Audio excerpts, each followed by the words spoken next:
Cyber security துறையில் உங்கள் தொழில் எதிர்காலத்தை கட்டியெழுப்பும் வாய்ப்பு இப்போது யாழ்ப்பாணத்தில் ஸ்ரீநாதன் ஜனகில்லை.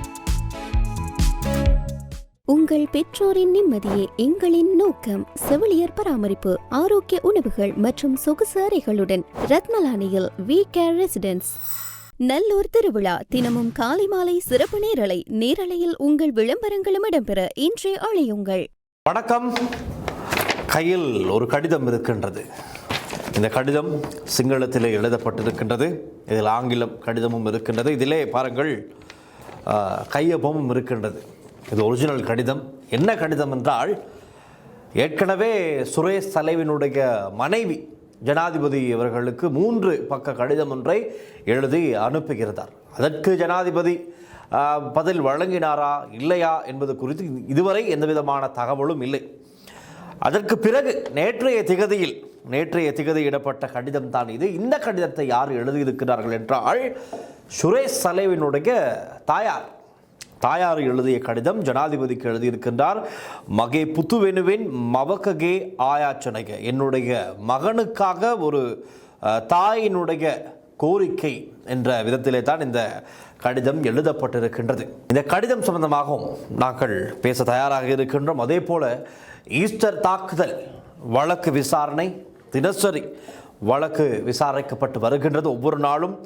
அந்த நிலையில் இறுதியாக கிடைத்த தகவல்களுக்கு அமைய இந்த வழக்கின் 24 சந்தேக நபர்கள் இருக்கின்றார்கள். அவர்கள் சம்பந்தமாகத்தான் தற்பொழுது விசாரணைகள் இடம்பெற்று வருகின்றது. இப்பொழுது இந்த சந்தேக நபர்கள் அல்லது குற்றம் சாட்டப்பட்டவர்கள் அவர்களுடைய தற்காப்பு வாக்குமூலங்களை வழங்கி வருகின்றார்கள். குறிப்பாக நாங்கள் இதற்கு முன்பதாக நௌஃபோர் மௌலவி என்ன சொன்னார், அதற்கு பிறகு இருக்கின்ற ஒவ்வொரு இலக்கங்களிலும் இருக்கின்ற சந்தேக நபர்கள், அதாவது குற்றச்சாட்டுக்குட்பட்ட நபர்கள் என்ன நீதிமன்றத்திலே சொல்லி இருந்தார்கள் என்பது குறித்து ஒவ்வொரு காணொளியிலும் நாங்கள் பார்த்து வந்தோம். இந்த நிலையில் இன்றைய தினம் கிடைத்த தகவல்களுக்கு அமைய இந்த ஈஸ்டர் தாக்குதல் வழக்கில் 9ஆம் இலக்க, அதாவது 9வது சந்தேக நபராக குறிப்பிடப்படும் முகமது சாதிக், அதாவது இந்த வழக்கிலே குறிப்பிடப்படுவது எப்படி என்றால் அபு என்கின்ற பெயரில் அழைக்கப்படுகின்ற ஒரு சந்தேக நபர் சம்பந்தமாக அவர் சொன்ன கருத்தை தான் நாங்கள் பார்க்க போகின்றோம். இதில் என்ன ஹைலைட்டான விடயம் என்றால், இவர் தன்னுடைய தற்காப்பு வாக்குமூலத்தை வழங்கும் போதே அவர் ஒரு விடயம் சொல்லியிருக்கின்றார். எங்களை சிறைச்சாலையிலிருந்து நீதிமன்றத்திற்கு அழைத்து வரும் போது, அதாவது பேருந்திலே, நீல நிற பேருந்து எல்லோரும் பார்த்திருக்கின்றோம், அந்த நீல நிற பேருந்தில் இவர்களை அழைத்து வரும் போது இவர்களுக்கு வழங்கப்படுகின்ற பாதுகாப்பில் ஒரு பகுதியையாவது அன்றைய தினம் என்று 2019 ஏப்ரல் 21ஆம் தேதி தேவாலயங்களுக்கு கொடுத்திருந்தால், அந்த பாதுகாப்பில் ஒரு பகுதியை வழங்கி இருந்தால் இந்த தாக்குதல் இடம்பெற்றிருக்காது. ஒன்று, சஹரானுடைய குழுவினர் தயாராகி வந்திருந்தாலும் கூட ஏதோ ஒரு விதத்தில் தடுத்திருக்கலாம், அல்லது சந்தேகத்திற்கிடமான இந்த பொதிகளை எல்லாம் கட்டிக்கொண்டு ஒரு நபர் தேவாலயத்திற்குள் வருகின்றார், திருப்பலி இடம்பெற்றுக் கொண்டிருக்கும் போது உள்ளே நுழைய முற்படுகின்றார், அவரை அங்கேயே தடுத்திருக்கலாம். ஆனால் இதையெல்லாம் செய்யாமல் சம்பந்தமே இல்லாதவர்களை இன்று சந்தேக நபர்களாக பல குற்றச்சாட்டுக்களை முன்வைத்து எங்களை இங்கே கொண்டு வந்து நிறுத்தி இருக்கின்றார்கள் என்பதைப் போல இவர் சொல்லியிருக்கின்றார். இப்படித்தான் நான் ஏற்கனவே இதற்கு முன்பதான காணொளியிலும் நான் குறிப்பிட்டிருக்கின்றேன். 24 சந்தேக நபர்களும் அவர்களுடைய கருத்துக்களை, அவர் தரப்பு கருத்துக்களை இப்பொழுது முன்வைத்து வருகின்றார்கள். அதை வைத்து இவர்கள் நல்லவர்கள் அல்லது இவர்கள் கெட்டவர்கள் என்ற முடிவிற்கு நாம் யாருமே வந்துவிட முடியாது, வந்துவிடவும் கூடாது.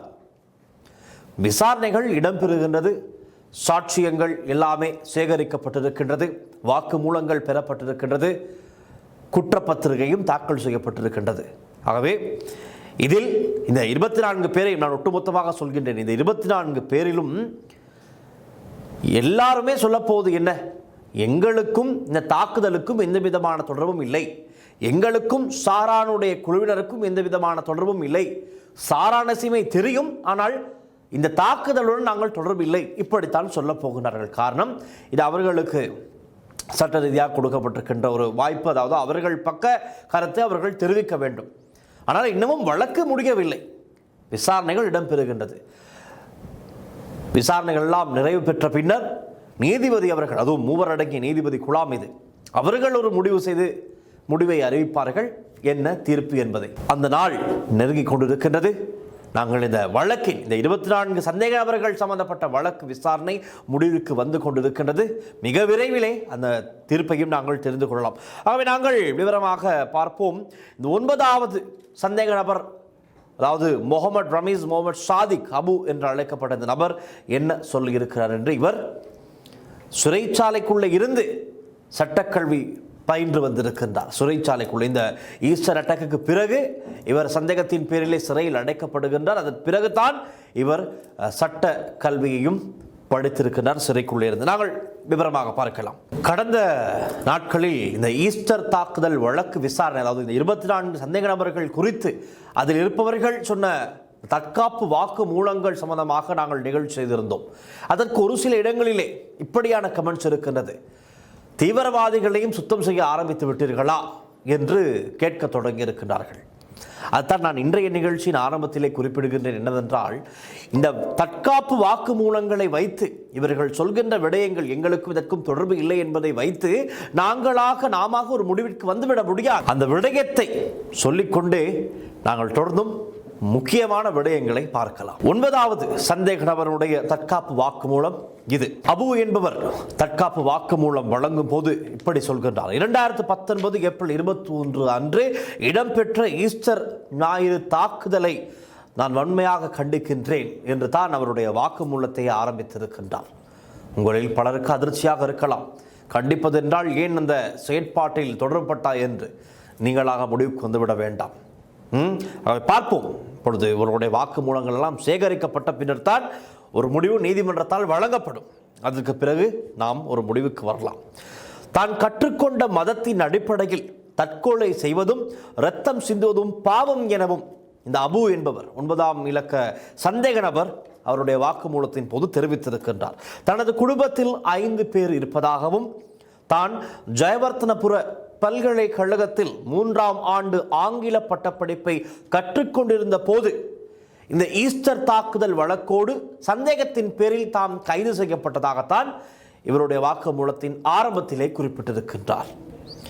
கைது செய்யப்பட்ட பின்னர் சிறையில் இருந்த போது தனது கல்வியை தொடர்ந்ததாக அவர் சொல்லியிருக்கின்றார். சட்ட கல்லூரி நுழைவுத் தேர்வை சிறையில் இருந்த போதே எழுதியதாகவும் இவருடைய வாக்குமூலத்திலே சொல்லியிருக்கின்றார். பாருங்கள், எப்படியான ஒரு நபர் சிறைக்குள் இருக்கின்றார், அதாவது இந்த வழக்கு விசாரணையோடு தொடரப்பட்டு இருக்கின்றார் என்பதை பாருங்கள். அவர் சிறைக்குள்ள இருந்து சட்ட கல்லூரி நுழைவுத் தேர்வையும் எழுதியிருக்கிறார். அது ஒரு சிறப்பம்சமாக இருக்கிறது இவருடைய வாக்குமூலத்தில். 400 மதிப்பெண்களில் 336 மதிப்பெண்களை பெற்றதாகவும், இலங்கையில் முதலிடத்தை பெற்றதாகவும் அவர் தனது தற்காப்பு வாக்குமூலத்திலே தெரிவித்திருக்கின்றார். மேலும் அதிர்ச்சி பாருங்கள். அப்படி என்றால் இவர் இந்த ஈஸ்டர் தாக்குதல் சம்பவத்தோடு தொடர்பு பட்டிருப்பாரா? சாரான் குழுவினரோடு, சாரான் என்கின்ற தீவிரவாத குழுவினரோடு இந்த அபு என்கின்ற நபர் சம்பந்தப்பட்டிருப்பாரா? எதன் அடிப்படையில் இவர் கைது செய்யப்பட்டார் என்பது ஒரு கேள்வியாக இருக்கிறது இவருடைய இந்த வாக்குமூலத்தை வைத்து பார்க்கும் போது. ஆனால் இவர் சம்பந்தமான பல விடயங்கள் விசாரணை அதிகாரிகளுக்கு கிடைத்ததன் காரணமாகத்தான் இவரும் கைது செய்யப்பட்டிருந்தார் என்பதை நாங்கள் இந்த இடத்திலே குறிப்பிட்டு சொல்ல வேண்டும். அது மாத்திரமல்ல, பணம் இல்லாததால் தனது இந்த வழக்கில் தானே ஆஜராகி வாதாட வேண்டிய நிலை ஏற்பட்டதாகவும் அவருடைய வாக்குமூலத்தின் மூலம் அபு என்பவர் தெரிவித்திருக்கின்றார். இவருடைய வாக்குமூலத்தின் ஆரம்பத்திலேயே அவர் குறிப்பிட்டிருந்தார், ஈஸ்டர் தாக்குதலை கண்டிப்பதாக தெரிவித்திருந்தார். அதுவும் இந்த விடயமானது தங்களுடைய மதத்திற்கு எதிரானது என்றும் அவர் தெரிவித்திருக்கின்றார். அதன் பின்னர் தனது கல்வி திறமை மற்றும் சாதனைகளை இவர் இந்த இடத்தில் விரிவாக குறிப்பிட்டு காண்பித்திருக்கின்றார். இந்த தற்காப்பு வாக்கு மூலம் ஊடகங்களில் வெளியாகும் என்பதை அவர் எதிர்பார்த்திருக்கலாம். அதே போல சமூகத்தில் தன்னை பற்றிய ஒரு குறிப்பிட்ட நல்ல பிம்பம் ஒன்று உருவாகும் என்ற தெரிந்து கூட இந்த விடயங்களை அவர் நீதிமன்றத்திலே சொல்லி இருக்கலாம். அப்படியும் வாய்ப்புகள் இருக்கின்றது. நாங்கள் 2 பக்கமும் பார்க்க வேண்டும். இவருடைய வாக்குமூலத்தை வைத்து மாத்திரம் நாங்கள் ஒரு முடிவுக்கு வந்துவிட முடியாது. ஆனால் இவர் சொன்ன அந்த வாக்குமூலம் எப்படியாப்பட்டது என்பதை உங்களுக்கு சொல்ல வேண்டிய தேவை இருக்கிறது. அதைத்தான் நான் இப்பொழுது செய்து கொண்டு இருக்கின்றேன். நீங்களாக ஒரு முடிவிற்கு வந்து விடாதீர்கள். ஆரம்பத்திலேயே இந்த வாக்குமூலத்தை பார்த்த பலரும் இந்த நபர் இதில் சம்பந்தப்பட்டிருக்க மாட்டார் என்ற ஒரு நிலைக்கு வந்திருக்கலாம். ஆனால் இப்பொழுதுதான் இருக்கின்றது. இப்படியான வாக்குமூலங்களை வைத்துத்தான் விசாரணை அதிகாரிகள் இன்னும் ஆழமாக இந்த விசாரணைகளை விரைவுபடுத்த வேண்டும். இப்படி என்றால் இந்த 9வது சந்தேக நபர் நேரடியாக குண்டுகளை வைத்திருப்பாரா என்ற கோணத்திலே விசாரிக்கப்பட வேண்டும். குண்டுவெடிப்பை நடத்திய குழுவுடன் இவர் ஏதேனும் தொடர்புகள் இருந்திருக்கின்றதா, தொடர்பு வைத்திருந்திருப்பாரா, அது என்ன மாதிரியான தொடர்பு, அதையும் விசாரணை அதிகாரிகள் விசாரித்து கண்டுபிடிக்க வேண்டும். அதே போல அந்த குழுவுடன் தொடர்பு இல்லாதவரா, இவருக்கும் அதற்கும் எந்த விதமான சம்பந்தமும் இல்லையா என்ற கோணத்திலும் விசாரணை அதிகாரிகள் செய்யப்பட வேண்டும். விசாரணையாளர்களின் கூற்றுப்படி ஒரு விடயம் இருக்கிறது. இந்த சந்தேக நபர்கள், இந்த குற்றச்சாட்டப்பட்டவர்களை எல்லாம் முன்னாள் புலனாய்வு அதிகாரி சுரேஷ் சலே தான் தேர்ந்தெடுத்திருப்பதாகவும் இவர்கள் தங்களுடைய தற்காப்பு வாக்குமூலத்தின் மூலம் நீதிமன்றத்திலே தெரிவித்திருக்கின்றார்கள். காரணம், அவரும் கோட்டாபய ராஜபக்சனுடைய காலத்திலே அரச புலனாய்வு பிரிவின் பிரதானியாக செயற்பட்டவர். அவருக்கு கீழே தான் இவர்களும் கைதானார்கள் என்பதையும் நாங்கள் குறிப்பிட்டாக வேண்டும். ஆகவே இந்த வாக்குமூலங்களை எல்லாம் வைத்து பார்க்கும் போது பெரும் குழப்பம் தான். பார்ப்பவர்களுக்கும் சரி, இதை அவதானித்து வருபவர்களும் சரி, ஒரு குழப்பம் ஏற்பட்டுவிடும். எப்படி என்றால், இவர்கள் இதில் சம்பந்தப்பட்டிருப்பார்களா, அல்லது சரியானவர்களுக்கு சம்பந்தப்பட்டவர்களுக்கு தான் வழக்கு தொடரப்பட்டிருக்கின்றதா, அல்லது இவர்களுக்கும் இந்த விடயத்துக்கும் சம்பந்தமே இல்லை, இவர்களுக்கு ஏன் வழக்கு தொடர்ந்தார்கள் என்ற பல கேள்விகள் இந்த வாக்குமூலங்களை எல்லாம் வைத்து பார்க்கும் போது பொதுவாக எழுவது சாதாரண விடயம் தான். அவருடைய வாக்குமூலத்தின் அடிப்படையில் இன்னும் பல விடயங்கள் வெளியிடப்பட்டது. அதாவது குற்றச்சாட்டப்பட்ட இந்த சந்தேக நபர் சிறையில் இருந்த போது சட்டக்கல்வியை பெற்றதாக நான் ஆரம்பத்தில் குறிப்பிட்டிருந்தேன். எதிர்காலத்தில் பட்டம் பெற்று ஏதாவது செய்ய வேண்டும் என்ற எதிர்பார்ப்பும் அவருக்கு இருந்திருக்கலாம். பணம் இல்லாததால் தனது வழக்கில் தானே ஆஜராக வேண்டிய நிலை ஏற்பட்டதாகவும் அவர் சொல்லியிருந்தார்.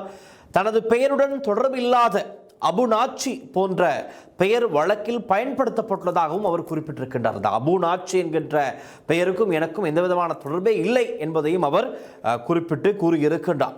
குற்றப்பத்திரிகையை பார்க்கும் போது தன்னை இரத்த வெறி கொண்ட பயங்கரவாதி போன்று காட்ட முயற்சிப்பதாகவும் அவர் உணர்வதாக சொல்லியிருக்கின்றார். மனிதர்களை கொல்லும் தன்மை தனக்கு ஒருபோதும் இருந்ததில்லை எனவும் அவர் தெரிவித்திருக்கிறார். இதெல்லாம் அவருடைய தற்காப்பு வாக்குமூலத்திலே சொன்ன விடயங்கள். ஆகவே இவருக்கும் இதற்கும் தொடர்பே இல்லாததைப் போல அவர் பேசினாலும் கூட பல சந்தேகங்கள் இருக்கின்றது. காரணம், இவர் கல்வியில் சிறந்து விளங்கியவராக இருக்கின்றார், மிகவும் திறமையான ஒரு நபராக செயற்பட்டிருக்கின்றார். சிறைச்சாலைக்குள்ளும் இருந்து இவர் சட்டக்கல்லூரி நுழைவுக்கான பரீட்சையை எழுதியிருக்கின்றார், அதிலும் அதிகப்படியான புள்ளிகளையும் பெற்றிருக்கின்றார். இப்படியான திறமை, கல்வி அறிவு இருந்தும் கல்வி திறமை இருந்தும் கூட இவர் இந்த வழக்கிலே எப்படி தொடர்பட்டார் என்பது ஒரு கேள்விதான். இருந்தாலும் மறுபக்கம் நாங்கள் சிந்தித்தோமானால் மூளை சலவை, இந்த ஈஸ்டர் தாக்குதல் சாரான் குழுவினரில் இருந்த பேர் சொல்லக்கூடிய 2-3 பேர் மிகுந்த நல்ல கல்வி அறிவுடையவர்கள். அப்படியானவர்கள் தான் மூளை சலவைக்கு உட்படுத்தப்பட்டு இப்படியான இந்த மிளிஸ்தனமான தீவிரவாத தாக்குதலில் ஈடுபட்டார்கள். அதை யாருமே மறுக்க முடியாது, மன்னிக்கவும் முடியாது. ஆனாலும் இந்த சஹரானுடைய போதனைகள் அந்த எல்லாமே காரணமாக அமைந்திருக்கின்றது. இப்படியான இன்னும் பலர் சமூகத்தில் இருக்கின்றார்கள், இல்லாமலும் இல்லை.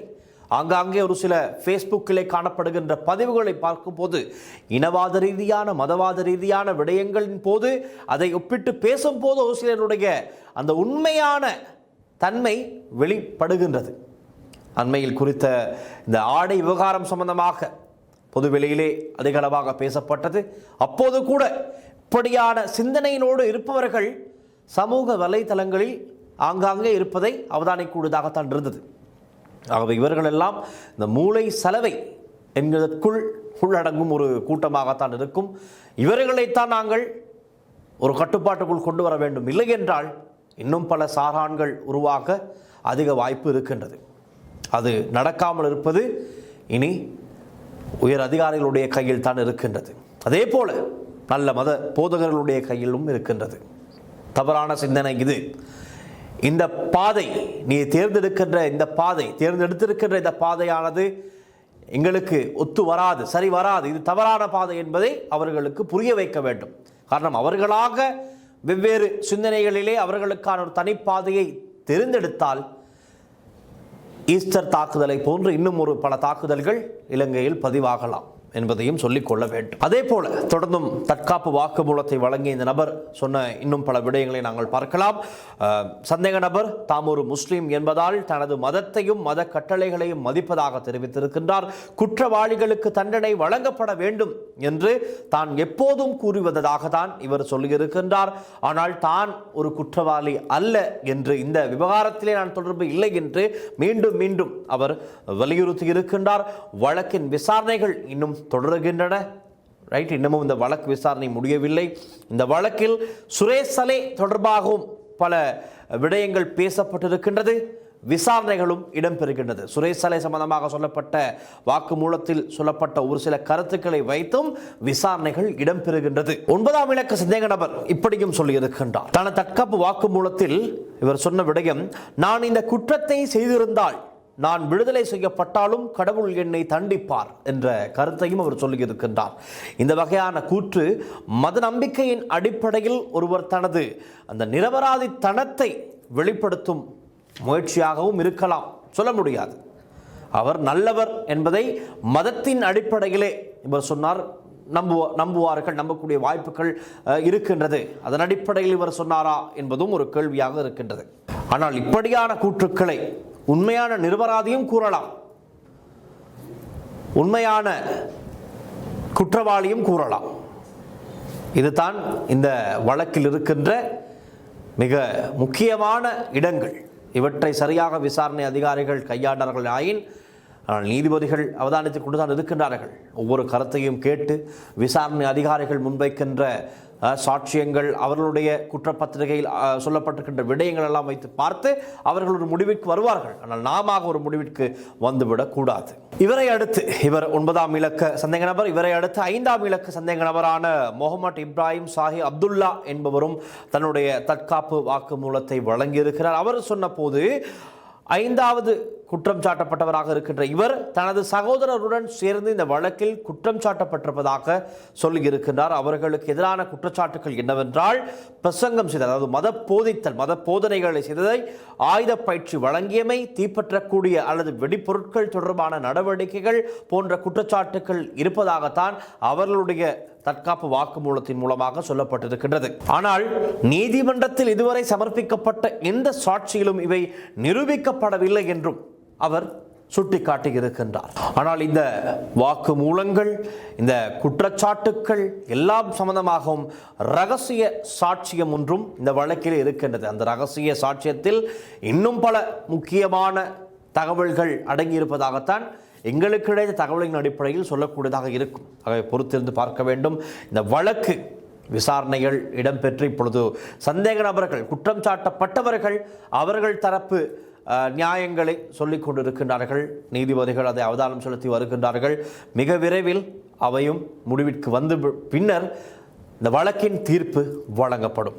குற்றச்சாட்டப்பட்டவர்கள் நிறைய விடயங்களை நிராகரித்திருக்கிறார்கள், இல்லை என்று சொல்லியிருக்கிறார்கள். அவற்றில் கைது செய்யப்பட்ட போது தாங்கள் உள்ளாடையுடன் இருப்பதாக கூறப்பட்ட செய்தியை, தகவல்களை மறுத்திருக்கின்றார்கள்.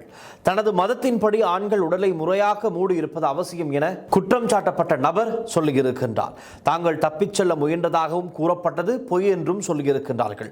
தங்களை கைது செய்யும் போது உடைகளை அகற்றி கைகளை கட்டியதாக இவர்கள் குறிப்பிட்டிருக்கிறார்கள்.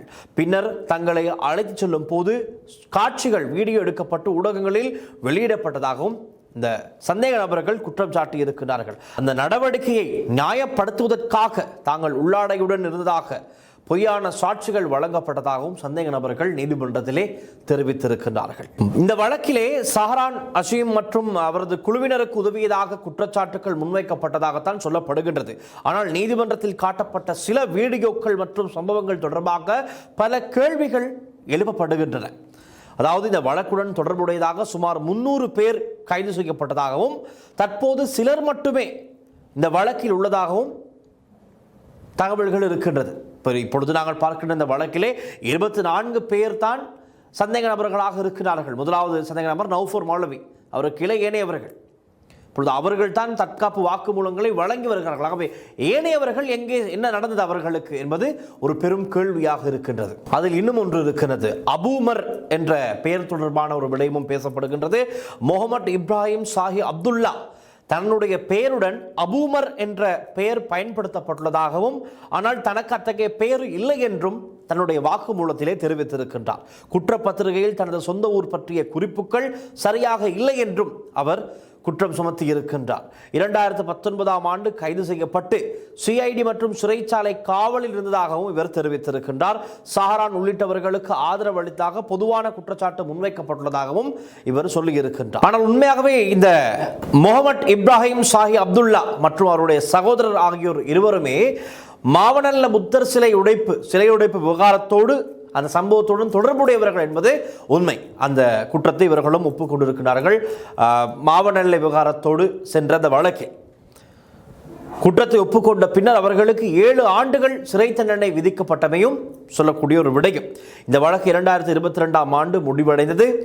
ஆனால் இது ஈஸ்டர் குண்டு தாக்குதலுக்கு இணையான குற்றச்சாட்டு அல்ல. அது தனித்துவமான புத்தர் சிலை சேதப்படுத்திய விவகாரம் என்பதையும் சொல்லக்கூடியதாக இருக்கும். இப்படியாக பலரும், அதாவது இந்த வழக்கில் சம்பந்தப்பட்ட சந்தேக நபர்களாக பெயர் குறிப்பிடப்பட்டிருக்கின்ற இந்த நபர்கள் ஒவ்வொரு நாளும் தற்காப்பு வாக்குமூலம் வழங்கி வருகின்றார்கள். இவர்களுடைய கருத்துக்கள் எல்லாம் வைத்து பார்க்கும்போது இவர்களுக்கும் இதற்கும் எந்த விதமான தொடர்பும் இல்லை என்பதை போலத்தான் இருக்கின்றது. ஆனால் இவர்களுக்குள்ளே பிரதான நபர்களும் இருக்கலாம், இல்லாமலும் போகலாம். அது விசாரணை அதிகாரிகளுடைய நீதிமன்ற நடவடிக்கைகளில் அது தான் தங்கி இருக்கின்றது. அவற்றை உண்மைத்தன்மையை கண்டுபிடித்து நாட்டுக்கும் இந்த வழக்கிலே நீதியை எதிர்பார்த்திருப்பவர்களுக்கும் கொடுக்கின்ற பதில் நீதிமன்றத்தை தான் இருக்கின்றது. ஆகவே அதை நாங்கள் எதிர்பார்த்து காத்திருக்கின்ற நேரத்தில் உண்மையாகவே இந்த தாக்குதல் எல்லாம் இடம்பெற போகிறது என்ற தகவல்கள் ஏற்கனவே கிடைத்திருந்தும் கூட சரியாக இவர்களுடைய கடமையை செய்யாத காரணத்தினால் அதிகாரிகளும் சரி, அரசியல்வாதிகளும் சரி, அப்போது அரசாங்கத்தில் இருந்த எல்லோருமே இதற்கு காரணமாக இருக்கிறார்கள். சொல்லப்போனால் இவர்கள் மாத்திரமல்ல, அவர்களும் தண்டிக்கப்பட வேண்டும் என்பதுதான் பொதுவான கருத்தாக இருக்கின்றது. இந்த குண்டுவெடிப்பை தடுத்திருக்கலாம், அதற்கு தேவையான முன்னேற்பாடுகளை செய்து அந்த பாதுகாப்பை உறுதிப்படுத்தி இருந்தால் அப்படியான ஒரு தாக்குதல் இடம்பெற்றிருக்காது. இன்று இவ்வளவு காலம் இப்படி ஒரு வழக்கும் இழுத்துக்கொண்டே செல்ல வேண்டிய தேவை இருந்திருக்காது.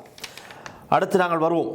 இது சுரேஷ் சலனுடைய தாயார் ஜனாதிபதிக்கு எழுதியிருக்கின்ற கடிதம். அதில் அவர் குறிப்பிட்டிருக்கின்றார், மனைவி, அதாவது சுரேஷ் சலனுடைய மனைவி ஏற்கனவே எழுதின அந்த கடிதத்தை போலத்தான் இதுவும் இருக்கிறது. தாயினுடைய கடிதமாக இருக்கின்றது. இதில் குறிப்பிட்டிருக்கின்றார், தடுப்பு காவல் உத்தரவை மேலும் நீடிக்க வேண்டாம் என்பது தான் பிரதான கோரிக்கையாக இருக்கின்றது. அதாவது தனது மகன் தொடர்பான எந்த ஒரு விசாரணையையும் நிறுத்துமாறு தான் கோரவில்லை என அவர் இந்த கடிதத்திலே குறிப்பிட்டிருக்கின்றார்.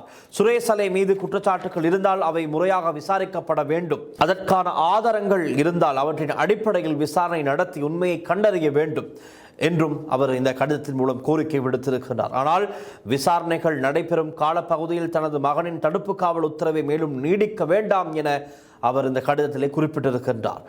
ஜனாதிபதி அனுரகுமார திசாநாயக்கவை நேரில் சந்திப்பதற்கான சந்தர்ப்பத்தை வழங்குமாறும் அவர் கேட்டிருக்கின்றார். விசாரணைகள் ஆதாரங்களின் அடிப்படையிலே மேற்கொள்ள வேண்டும் என்றும் வலியுறுத்தியிருக்கின்றார்.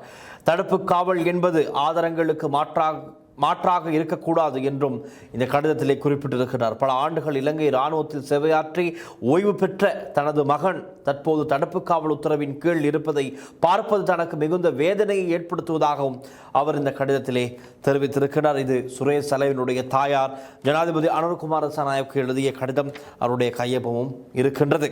அதில் போடப்பட்டிருக்கின்றது சி சலே என்று தான் அவருடைய கையொப்பம் இருக்கின்றது.